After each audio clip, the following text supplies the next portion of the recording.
Assalamualaikum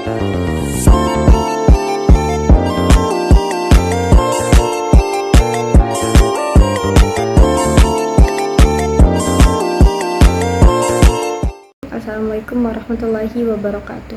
Segala puji bagi Allah Subhanahu wa taala, Rabb semesta alam yang telah menganugerahkan kepada kita akal jasmani dan rohani sebagai amanah yang wajib kita jaga dengan sebaik-baiknya.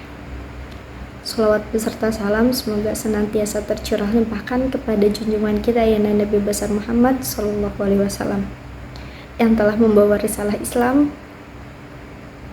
sebagai pedoman hidup manusia dalam menjalani kehidupan sehari-hari di dunia dan sebagai bekal untuk menuju ke akhir.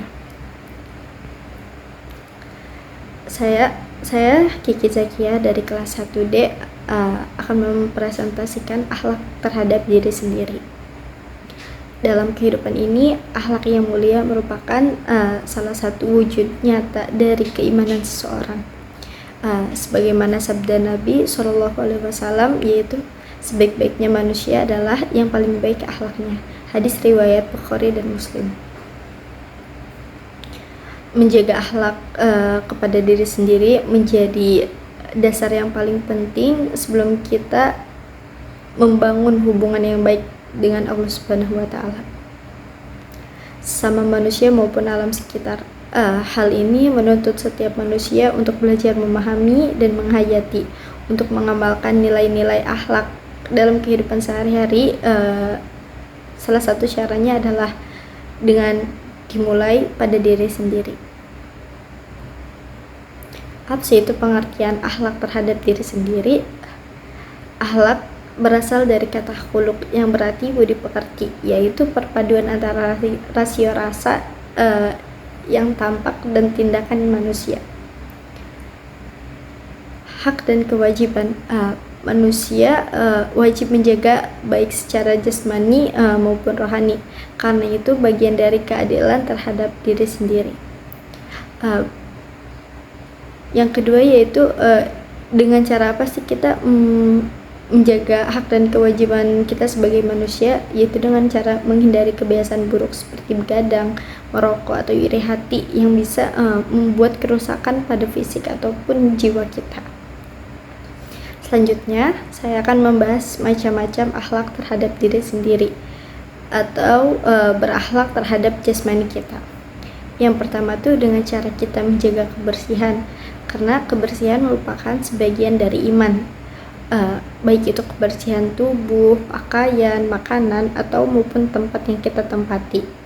Selanjutnya yaitu dengan kita menjaga pola makan dan minum. Kita tuh harus mengkonsumsi makanan yang halal dan tidak berlebihan, seperti mengisi perut dengan seimbang antara makan dan minum dan udara. Jadi ketika kita makan, berikan space untuk minuman, makanan, dan udara agar kita tetap bisa bernafas. Yang kedua yaitu menjaga kesehatan. Berolahraga merupakan salah satu poin penting kita sebagai manusia, yang dimana kita bukan hanya memberi masukan seperti makanan yang kita konsumsi atau apapun itu, karena kita juga membutuhkan olahraga agar kondisi badan kita tetap stabil. Karena mukmin yang kuat merupakan mukmin yang dicintai oleh Allah Subhanahu wa taala. Yang terakhir yaitu berbusana Islam. Kenapa berbusana Islam menjadi salah satu akhlak terhadap diri sendiri? Karena ketika kita berbusana dengan rapi, menutup aurat dan sesuai dengan syariat Islam, hal tersebut adalah salah satu cara kita untuk menjaga kehormatan kita.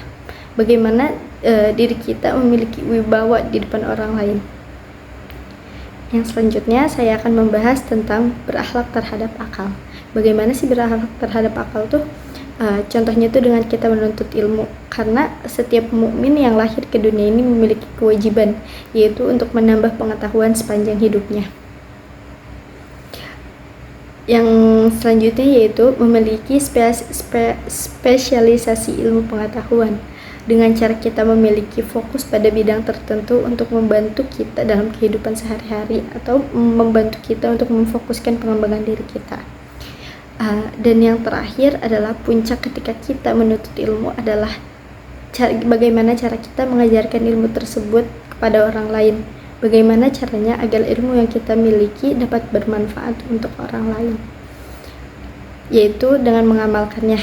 Praktik nyata dari ilmu yang kita miliki atau ilmu yang kita dapatkan selama ini kita praktikkan dalam kehidupan sehari-hari, mengajarkan orang-orang sekitar kita, mulai dari tetangga, saudara-saudara kita, dan hal tersebut akan bermanfaat untuk orang lain. Berakhlak terhadap jiwa. Bagaimana sih berakhlak terhadap jiwa? Contohnya tuh dengan kita bertaubat, menyesali dosa dan bertekad untuk tidak mengulanginya.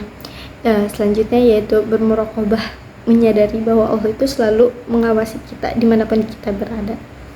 Selanjutnya yaitu bermuhasabah, evaluasi diri untuk memperbaiki kekurangan. Yang terakhir yaitu mujahadah atau berjuang melawan hawa nafsu untuk kebaikan diri sendiri. Ketika kita kurang zikir atau kurangnya taubat, seperti kita memiliki kesalahan, pasti kita akan selalu memikirkan hal tersebut, yang dimana diri kita merasa tidak tenang, dan hal tersebut akan mengganggu perkembangan kita. Makanya di situ akhlak terhadap diri sendiri masuk ke dalam bertobat masuk ke dalam akhlak terhadap diri sendiri, yang dimana agar diri kita selalu tenang. Selanjutnya aku akan membahas cara memelihara akhlak kepada diri sendiri.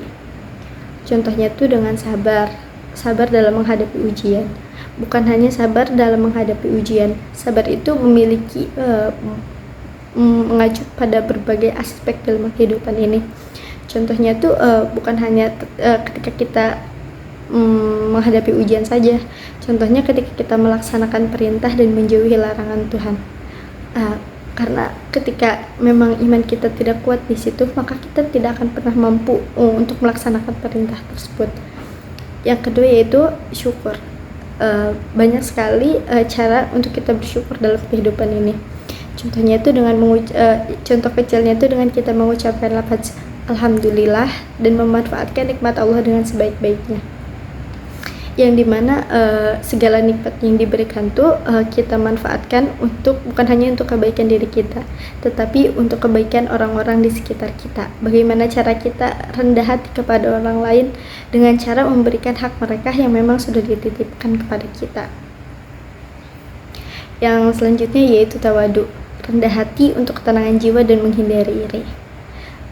Kita berbangga dengan apa yang kita miliki, dan kita tidak selalu melihat ke atas untuk masalah harta, karena jelas itu akan membuat diri kita tidak tenang dan banyak sekali hal yang dipikirkan.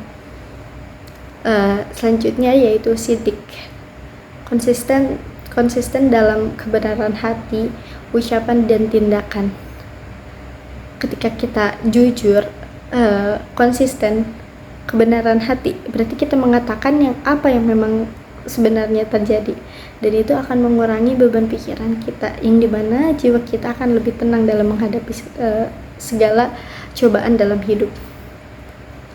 Yang kedua yaitu amanah, menjaga kepercayaan yang diberikan. Menjaga kepercayaan yang diberikan jelas-jelas sangat penting untuk diri kita. Karena apa? Karena hal tersebut akan memberikan gambaran atau cerminan diri kita di masyarakat. Ketika kita menjadi seseorang yang amanah, maka kita akan dihargai oleh mereka, karena jelas-jelas orang yang amanah dan jujur tuh sulit untuk ditemukan di masyarakat, apalagi untuk zaman sekarang. Yang selanjutnya yaitu istiqomah, konsisten dalam jalan kebenaran.